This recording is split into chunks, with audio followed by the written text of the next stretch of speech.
एक महत्त्वाची घडामोड, भाजपला विधान परिषदेसाठी 10 जागा, एकनाथ शिंदे 5 आणि एनसीपी 2 त्या असा विधान परिषदेचा जागेची फॉर्म्युला ठरल्याची माहिती समोर येते.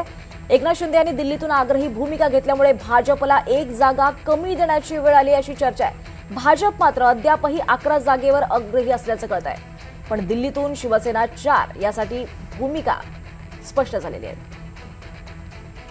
अधिक माहिती घेऊयात आमचे प्रतिनिधी सागर कुलकर्णी यांच्याकडून. सागर, काय अधिक माहिती आहे या संदर्भात? जागा वाटपाचा तिढा सुटल्याचं कळत आहे. वास्तविकतेत यापूर्वी भाजप 11 जागा, एकनाथ शिंदेच्या शिवसेनेला 4 जागा आणि राष्ट्रवादी काँग्रेसला 2 जागा असं एक साधारणतः चित्र होईल असं सांगितलं जात होतं.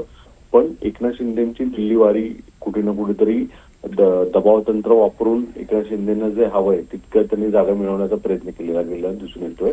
पहिल्यापासून एकनाथ शिंदेच्या पार्टीकडनं सांगण्यात येतं की किमान 5 जागा विधान परिषदेच्या 17 पैकी निवडणूक लढवतील आणि तशा स्वरूपाच आता त्यांची जी मागणी आहे ती पूर्ण होताना दिसेल असं म्हटलं जातं. अद्याप ही अधिकृतरित्या महायुतीकडनं याबाबतचा घोषणा जरी केली गेली नसली तरी आता वरिष्ठ सूत्रांनी दिलेल्या माहितीनुसार एकनाथ शिंदे हे 5 जागा निवडणूक लढवतील, राष्ट्रवादी काँग्रेस 2 जागा लढवेल आणि अर्थात भाजपला 10 जागेवर समाधान मानण्याची वेळ आलेली आहे.